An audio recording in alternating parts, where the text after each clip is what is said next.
आज हम बात करेंगे बसंत कुमार विश्वास जी के बारे में।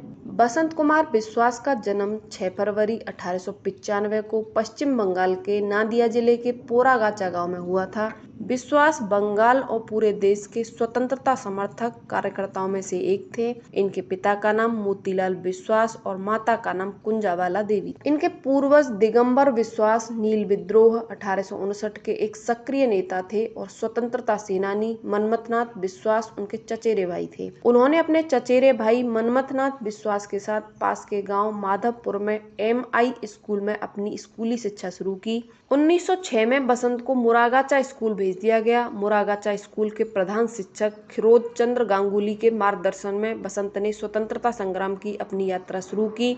1907 में उन्होंने अपनी पढ़ाई छोड़ दी और 1910 में उत्तरपाड़ा में एक स्वदेशी कपड़े की दुकान पर नौकरी कर ली, लेकिन भारत के विभिन्न स्थानों का दौरा करने के लिए नौकरी छोड़ दी। वे पुरी से होते हुए बनारस चले गए, जहां वे रामकृष्ण मिशन में रहे। अगले साल उनकी मुलाकात देहरादून में रास बिहारी बोस से हुई, जिनके क्रांतिकारी विचारधाराओं से बसंत बहुत प्रभावित हुए।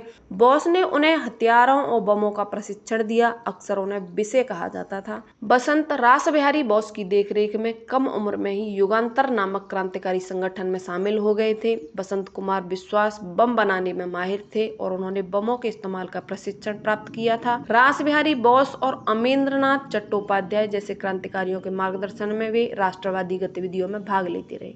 बसंत कुमार विश्वास ने अपने साथी क्रांतिकारी अमीरचंद, बाल मुकुंद और अवध बिहारी के साथ मिलकर वायसराय को मारने की योजना बनाई थी।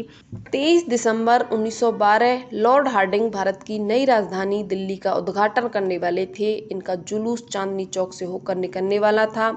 इसी जगह बसंत कुमार अपने साथियों के साथ महिलाओं के कपड़े पहनकर छत पर इंतजार करने लगे, जहां से लॉर्ड हार्डिंग का काफिला निकलने वाला था। जब जुलूस छत से गुजर रहा था, जहां विश्वास पहले से इंतजार कर रहे थे, इन्होंने एक बम हाथी के हौदे पर फेंका। हार्डिंग गंभीर रूप से घायल हो गए, लेकिन उनके पीछे उनका छत्र पकड़े खड़ा नौकर मारा गया। बम फेंकते ही बसंत सड़क पर दौड़े और अपनी साड़ी फेंक दी। इसी घटना को दिल्ली लाहौर षड्यंत्र केस के नाम से जाना जाता है। विश्वास को 26 फरवरी 1914 को नादिया के पोरागाछा में गिरफ्तार किया गया, जब वे अपने पिता के अंतिम संस्कार में गए थे। 17 मई 1913 को लाहौर के लॉरेंस गार्डन में कुछ यूरोपीय लोगों पर एक बम और फेंका गया था, जिसमें एक चपरासी मारा गया था। जांच में बाल मुकुंद, मास्टर अमीरचंद, अवध बिहारी के साथ बसंत कुमार विश्वास को भी दोषी बनाया गया। दूसरी तरफ दिल्ली लाहौर षड्यंत्र केस 23 मई 1914 को दिल्ली में शुरू हुआ।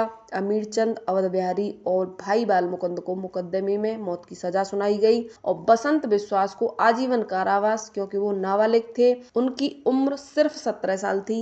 लाहौर उच्च न्यायालय में बसंत विश्वास के खिलाफ अपील की गई। क्राउन ने अपनी अपील जीत ली और विश्वास को फांसी की सजा सुनाई गई। बसंत कुमार विश्वास को 11 मई 1915 को पंजाब के अंबाला सेंट्रल जेल में 20 साल की उम्र में फांसी दे दी गई और वे 20वीं सदी के दौरान भारतीय क्रांतिकारी संघर्षों के दौरान फांसी पर लटकाए जाने वाले सबसे कम उम्र के लोगों में से एक बन गए। जापान के टोक्यो के एक पार्क में रास बिहारी बोस द्वारा बसंत विश्वास की एक प्रतिमा स्थापित की गई। एक और प्रतिमा रविंद्र भवन, कृष्णानगर, नदिया के सामने स्थित है। उनकी याद में दिल्ली के सिविल लाइंस में एक स्कूल का नाम शहीद बसंत कुमार विश्वास सर्वोदय विद्यालय रखा गया था। हालांकि बाद में इसका नाम बदलकर राजकीय प्रतिभा विकास विद्यालय कर दिया गया। लोकसभा अध्यक्ष मीरा कुमार ने भारतीय संसद के संग्रहालय में बसंत कुमार की एक तस्वीर स्थापित की थी।